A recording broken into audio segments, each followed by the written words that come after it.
Inspector season 2 episode 9 की starting में हम पास्ट का सीन देखते हैं जहां रियोमा अपनी बेटी रियोन को बोलता है कि पापा ने मुझे बुलाया है, लेकिन मैं चाहता हूं कि तुम मेरी जगह जाओ। शायद वो मम्मी के मर्डर केस के बारे में कुछ जानते हैं और अलग बात करना चाहते हैं, और अगर तुम उनकी प्रॉपर्टी लेने में कामयाब हो गई तो तुम उसे अपनी मर्जी से खर्च कर सकती हो।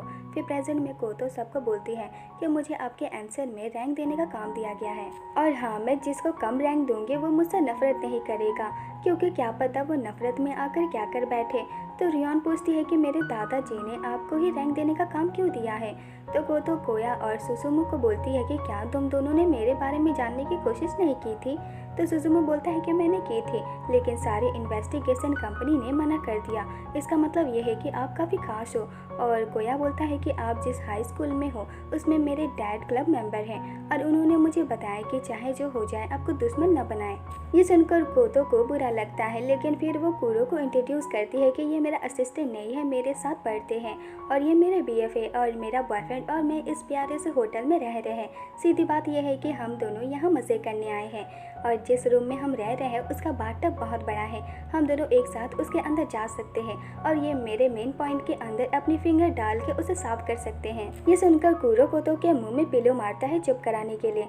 तो कोतो सॉरी बोलती है कि मैं फीलिंग में बह गई थी। फिर वो उनको बोलती है कि रिजल्ट आने से पहले आप सब मुझ पर अटैक नहीं करेंगे, इसलिए क्यों ना हम एक समझौता कर लें, क्योंकि आप सबसे ये मांगा जा रहा है कि कैसे प्रेसिडेंट ने सुमी को मारा था, और इसका सही जवाब जल्दी मिल जाए, इसलिए हम साथ में काम करते हैं। इससे प्रेसिडेंट भी खुश हो जाएंगे। फिर आप सब उस प्रॉपर्टी को अपने हिसाब से आपस में बांट लेना, और मैं प्रेसिडेंट को रिजल्ट दे दूंगी। मैं ऐसा इसलिए कर रही हूँ क्योंकि आप तीनों से अलग अलग आंसर सुनना कुछ ज़्यादा ही हो जाएगा। ये बोलकर वो जाने लगती है कि मैं 1 घंटे के बाद आऊँगी। ये बोलकर वो चली जाती है। तो कोया पूछता है कि प्रॉपर्टी को लेकर आप क्या सोचते हैं।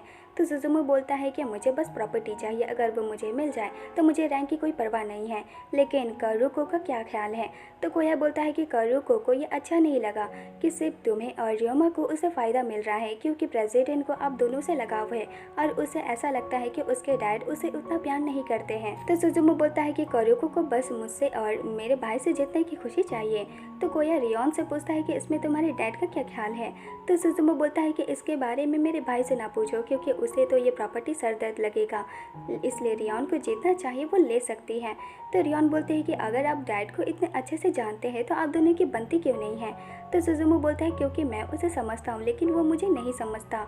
वह हमेशा ऐसे काम करते हैं जो मुझे पसंद नहीं, क्योंकि अगर मेरा भाई प्रॉपर्टी में बिल्कुल भी हिस्सा नहीं ले और मुझे सब कुछ मिल जाए तो लोग सोचेंगे कि मैंने ही मर्डर किया था, और मुझे इन सब से बचने के लिए कितनी प्रॉब्लम झेलनी पड़ेगी। मुझे पता है कि वो काफ़ी खुश होगा कि वो जैसा ही वैसे ही बने रहे। ये सुनकर रियोन अपने डैड की तरफ से माफ़ी मांगती है। तो सुजुमु बोलता है कि तुम माफ़ी मत मांगो, इसमें तुम्हारे डैड की गलती है।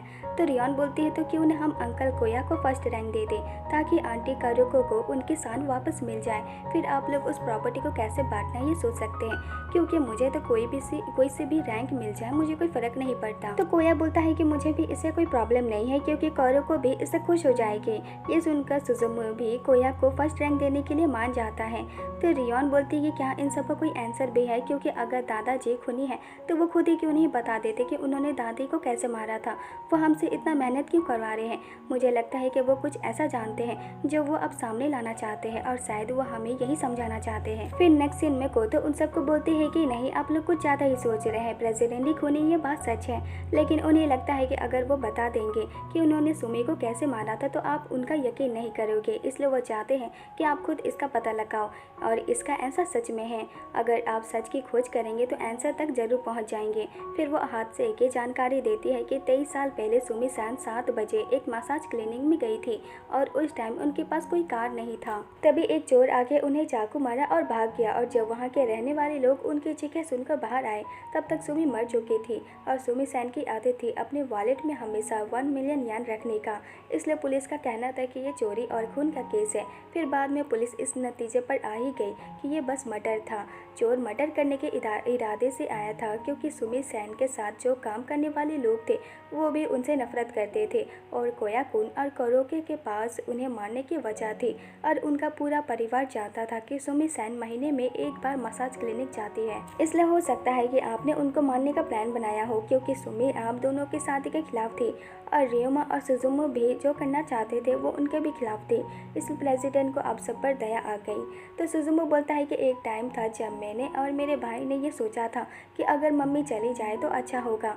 तो कोया बोलता है कि सुमी सेन ने मुझे धमकी दी थी कि अगर मैंने कारुको से ब्रेकअप नहीं किया तो वो मेरा कंपनी तबाह कर देगी और इन सब के बाद कौन उन्हें मारना नहीं चाहेगा। तो कोतो बोलती है लेकिन आप सबके पास गवाह थी, इसलिए आप सब पर शक किया ही नहीं, क्योंकि उस टाइम तो प्रेसिडेंट तो 10 लोगों के बीच में मीटिंग कर रहे थे और रियोमा और सुजुमो तो ग्रुप HQ में थे और उस टाइम एक दूसरे से लड़ रहे थे।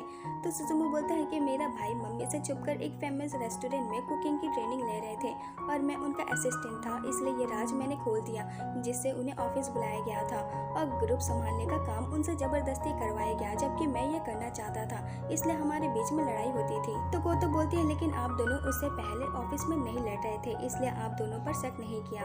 और कोया कुन भी उस टाइम अपने बिजनेस पार्टनर के साथ मीटिंग कर रहे थे, इसलिए वो भी शक से बच गए और कारुको के पैर में भी चोट लगी थी।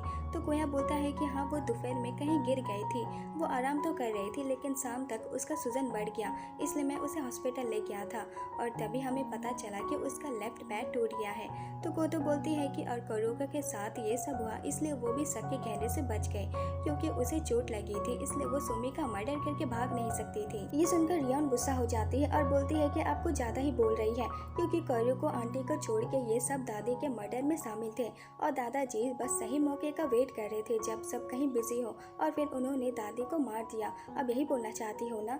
तो कोतो बोलती है कि मैं कभी इतनी बुरी बात नहीं कहूँगी, मैंने समझौते की बात जरूर की थी लेकिन आप सबकी ईमानदारी की वजह से ये कुछ ज़्यादा ही जल्दी सुलझ गया, क्योंकि दाव में बहुत ज़्यादा पैसा लगा है और तो और यहाँ रियोमा और कारुको भी नहीं है, इसलिए आपका यह समझौता प्रेसिडेंट की इच्छा के खिलाफ है। इसलिए आप सब कोई लड़ाई झगड़ा ना करे तो ये सब सही से सुलझ जाएगा। ऐसा हो सकता है कि आप सबके पास कोई ना कोई वजह रही हो, लेकिन हादसे के टाइम कोया, सुजुमो, रियोमा और प्रेसिडेंट ने आपस में बात की हो और अपने अपने गवाह को तैयार कर लिया हो।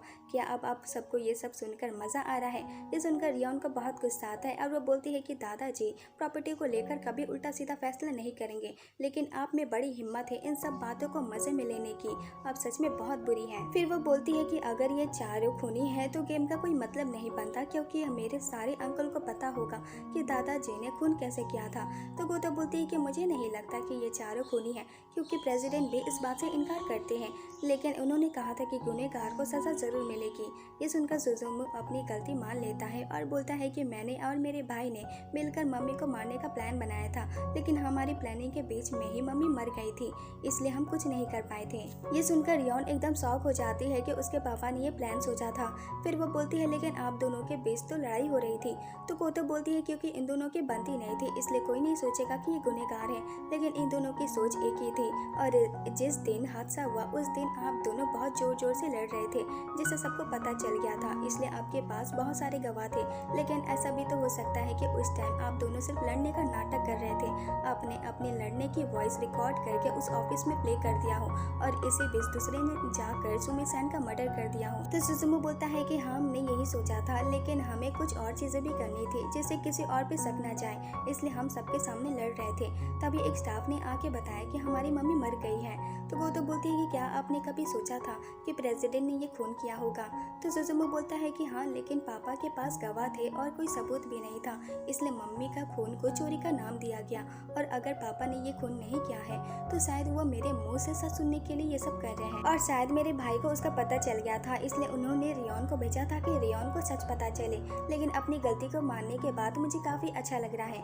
ये सुनकर कोतो कोया को बोलती है कि अब आप भी बताओ कि आपने भी सुमी को मारने का प्लान सोचा था, क्योंकि कारुको को चोट लगने का टाइम एकदम परफेक्ट था। ये सुनकर कोया भी अपनी गलती मान लेता है कि हाँ, मैंने और मेरी वाइफ ने भी सुमी को मारने का प्लान सोचा था कि कारुको अपने पैर टूटने का नाटक करेगी, ताकि जब वो सुमी का मर्डर करे तो लोग उस पर शक ना करे, और उस दिन मैंने भी खुद को जानबूझकर बिजी रखा था ताकि मुझ पर भी कोई शक ना करे। लेकिन जब मैं शाम को घर गया तब मैंने देखा कि कारुको का पैर सच में टूट गया है, इसलिए हमारा प्लान फेल हो गया, और जब मैं उसको हॉस्पिटल ले गया था तब हमें पता चला कि सुमी मर डर गई है। तो हमें लगा कि प्रेसिडेंट को हमारे प्लान के बारे में पता चल गया था, इसलिए उन्होंने पहले जाकर उन्हें मार दिया ताकि हम बच जाए। लेकिन अब ये सारा झमेला हो रहा है, शायद प्रेसिडेंट हमसे भी हमारा गलती एक्सेप्ट करवाएंगे। और करुको तब से डर गई थी, इसलिए मैं उसकी जगह यहाँ आया हूँ। तो सुजुमो बोलता है कि अब हम सब ने अपनी गलती मान ली है, तो अब ये सब खत्म होता है ना।